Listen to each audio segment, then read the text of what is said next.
ഇങ്ങോട്ടേക്ക് പോകുന്നു. എന്നാടാ മീന്? മത്തിയാണമ്മേ. എനിക്ക് എപ്പോ മത്തിയാ കിട്ടും? അതെന്നെ കിട്ടാല്ലേ അമ്മേ. മോളെ ആ തോർത്തങ്ങോട്ട് എടുത്താ. എന്റെ വെത്തിലെടുത്തുവാടാ.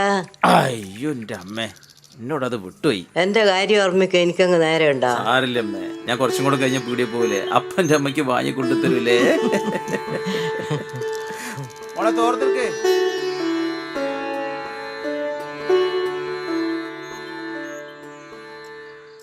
എന്താടോ ഒരു പരുങ്ങല്? അത് പ്രോഗ്രസ് കാർഡ് കിട്ടി അച്ഛാ. ആണോ? മാർക്കൊക്കെ എങ്ങനെയാ മോളെ? മുഴുവനും A+ ആണ് അച്ഛാ. ആണോ? നല്ല മിടുക്കി കുട്ടിയാട്ടോ. പക്ഷെ ഒരു പ്രശ്നമുണ്ട് അച്ഛാ. എന്താ? നാളെ കോണ്ടാക്ട് ചെയ്യാ. പ്രോഗ്രസ് കാർഡ് ഒപ്പിടാൻ അച്ഛൻ തന്നെ ചെല്ലണമെന്ന് ടീച്ചർ പറഞ്ഞു. അതിനെന്താ, അച്ഛൻ വരാലോ. ഓ, നിങ്ങൾ അവിടെ ചെന്നിട്ട് എന്ത് ചെയ്യാനാ? പോരാത്തൻ ഇംഗ്ലീഷ് മീഡിയം സ്കൂള്. ഇംഗ്ലീഷിൽ എന്തെങ്കിലും ചോദിച്ചാൽ നിങ്ങൾ അവിടെ വായും പൊളിച്ച് നോക്കി നിൽക്കുകയുള്ളൂ.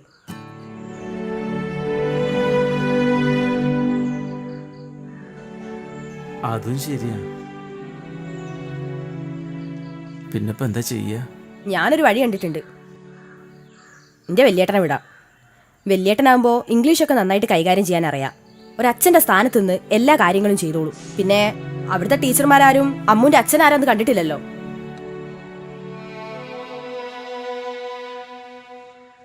വേറെ പ്രശ്നമൊന്നുമില്ലെങ്കിൽ. എന്ത് പ്രശ്നം? അവിടുത്തെ ടീച്ചർമാരാരും നിങ്ങളെ കണ്ടിട്ടില്ല, വല്യേട്ടനെയും കണ്ടിട്ടില്ല. വല്യേട്ടൻ എല്ലാ കാര്യങ്ങളും അറിയാം. ഞാൻ എല്ലാ കാര്യം വിളിച്ചു പറയാം.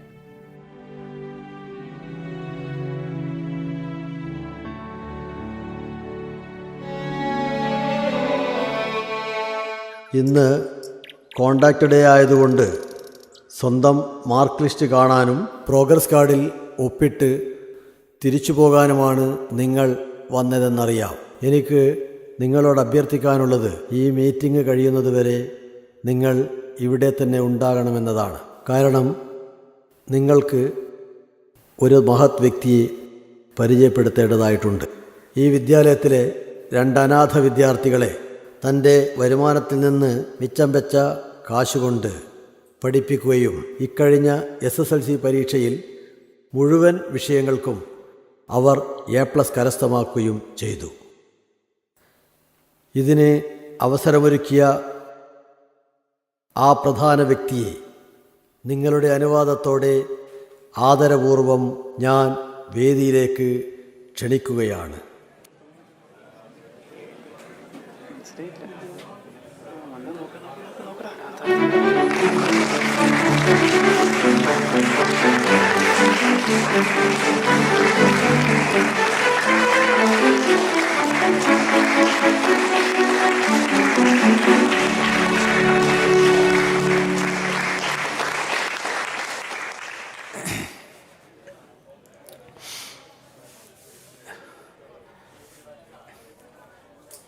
വേദിയിലിരിക്കുന്ന സാറന്മാരെ, എൻ്റെ മുൻപിലിരിക്കുന്ന കുഞ്ഞുങ്ങളെ, രക്ഷിതാക്കളെ, നമസ്കാരം. എൻ്റെ പേര് സുഗുണെന്ന. എന്ത് മനസ്സിലാക്കിയിട്ടാണ് എൻ്റെ അച്ഛനും അമ്മയും സുഗുണെന്നുള്ള പേരിട്ടതെന്ന് എനിക്കറിയില്ല. എന്തായാലും ഞാനിപ്പോൾ ഇവിടെ ഈ വേദിയിൽ നിൽക്കുമ്പോൾ എൻ്റെ പേരിൽ ഞാൻ അഭിമാനിക്കുന്നുണ്ട്. ഞാനൊരു 2 വീലർ മെക്കാനിക്കാണ്. എനിക്ക് പ്രസംഗിക്കാനൊന്നും അറിയില്ല. അതിൻ്റെ പോരായ്മകളും കുറ്റങ്ങളും കുറവുകളൊക്കെ അതുകൊണ്ടുണ്ടാവും. എനിക്ക് വലിയ വിദ്യാഭ്യാസമൊന്നുമില്ല. പഠിക്കാനൊക്കെ ഞാൻ നല്ല മിടുക്കനേനി. പക്ഷേ വീട്ടിലെ പട്ടിണിയും ബുദ്ധിമുട്ടൊക്കെ കാരണം പറ്റിയില്ല. ചെറുപ്പത്തിൽ എൻ്റെ അച്ഛൻ മരിച്ചുപോയി. വീട്ടിൽ 5 മക്കൾ ഉണ്ടായിരുന്നു. 5 മക്കളെയും പോറ്റാൻ വേണ്ടി അമ്മ വീട് പണിക്ക് പോകുന്നത് കണ്ടപ്പോൾ എൻ്റെ പഠിക്കാനുള്ള മോഹം ഉപേക്ഷിച്ചിട്ട് എൻ്റെ അമ്മേൻ്റെ കൂടെ പോകേണ്ടി വന്നു. പഠിക്കാത്തതിൻ്റെ കുറവ് ഞാൻ മനസ്സിലാക്കിയത് എപ്പോഴാ വെച്ചാൽ, എൻ്റെ മോളെ ഇംഗ്ലീഷ് മീഡിയത്തിൽ ചേർക്കാൻ വേണ്ടി ഞാൻ ആ സ്കൂളിൽ പോയപ്പോഴാണ്. എൻ്റെ ഭാര്യയ്ക്ക് നല്ല വിദ്യാഭ്യാസമൊക്കെ ഉണ്ട്. എൻ്റെ ഭാര്യൻ്റെ നിർബന്ധത്തിനാണ് ഞാൻ എൻ്റെ മോളെ ഇംഗ്ലീഷ് മീഡിയത്തിൽ ചേർത്തിയത്. അങ്ങനെ എൻ്റെ മോള് പഠിച്ച് പഠിച്ച് ഉയരങ്ങളിലേക്ക് ചെല്ലുമ്പോൾ അവളുടെ അമ്മയുടെ കണ്ണിലും ഞാൻ ചെറുതായിക്കൊണ്ടേയിരുന്നു. അതിലെനിക്ക് ഒരുപാട് സങ്കടം ഉണ്ടായിരുന്നു. പക്ഷെ ആ സങ്കടമൊക്കെ ചെറുതായിട്ട് മാറിയത് ഞാൻ ഈ സ്കൂളിലെ 2 അനാഥ കുട്ടികൾക്ക് എനിക്ക് കഴിയുന്ന രീതിയിൽ വിദ്യാഭ്യാസം കൊടുക്കാൻ കഴിഞ്ഞു എന്നുള്ളതാണ്.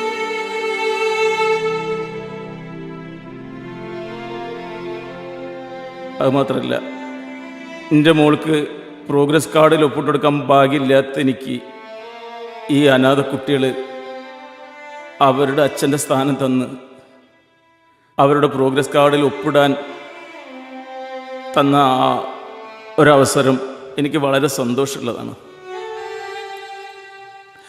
10 കൊല്ലമായി ഈ സ്കൂളിലേക്ക് എനിക്ക് വരാൻ പറ്റിയിട്ടില്ല. എൻ്റെ വിദ്യാഭ്യാസ കുറവ് കാരണം എൻ്റെ മകൾ അത് അനുവദിച്ചു തന്നിട്ടില്ല. പക്ഷേ ഇപ്പം എനിക്ക് കിട്ടിയ ഏറ്റവും വലിയ സമ്മാനമാണ് ഈ അനാഥ കുട്ടികളുടെ അച്ഛൻ്റെ സ്ഥാനം. മാത്രമല്ല,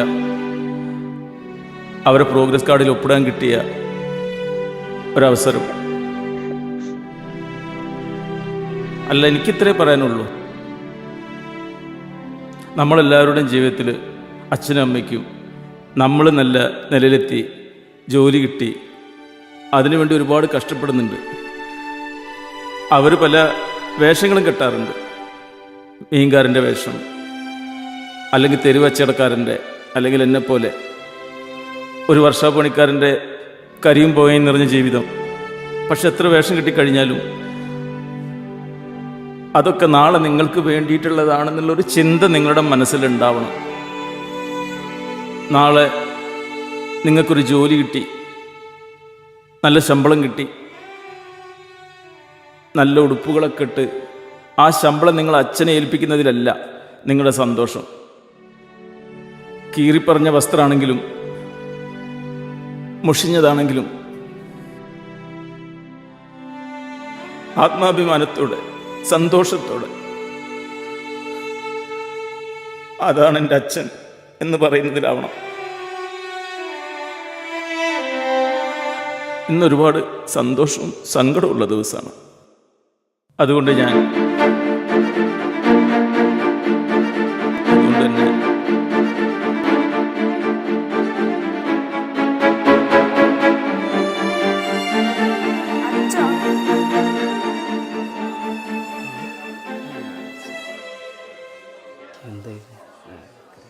എല്ലാവരോടുമായി പറയാം, ഞാനൊരു തെറ്റ് ചെയ്തു.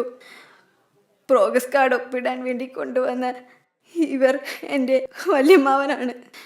ഒരു കടലിരുമ്പും പോലെ നിങ്ങളുടെ മുന്നിൽ എല്ലാം തുറന്നു പറഞ്ഞ് ഇവരാണ് എൻ്റെ അച്ഛൻ.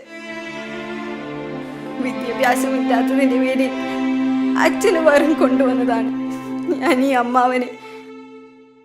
മാപ്പാക്കണം എന്നോട്. ഈ മനസ്സിൽ ഇത്രയൊക്കെ സങ്കടങ്ങൾ ഉണ്ടായിരുന്നെന്ന് അറിയില്ല അച്ഛ. മനസ്സിലാക്കി തന്നു. എനിക്കെല്ലാം ഒരു ജന്മം മുഴുവനും കിട്ടിയാലും തീരില്ല അച്ഛനോട് ചെയ്ത ഈ തെറ്റിന്റെ പരിഹാരത്തിന്. മാപ്പാക്കണം അച്ഛ.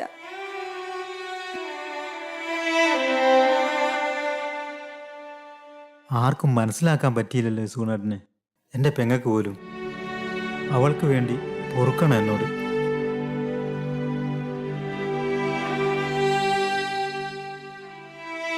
മുഷിഞ്ഞു നാറി നിൽക്കുന്ന ഈ അച്ഛന് കഷ്ടപ്പാടിന്റെ സുഗന്ധമുണ്ട്. അതാണ് എനിക്കിഷ്ടം. ലോകം മുഴുക്കി കേൾക്കണം ഈ ശബ്ദം. ഇതാണ് എൻ്റെ അച്ഛൻ, ഇതാണ് എൻ്റെ അച്ഛൻ.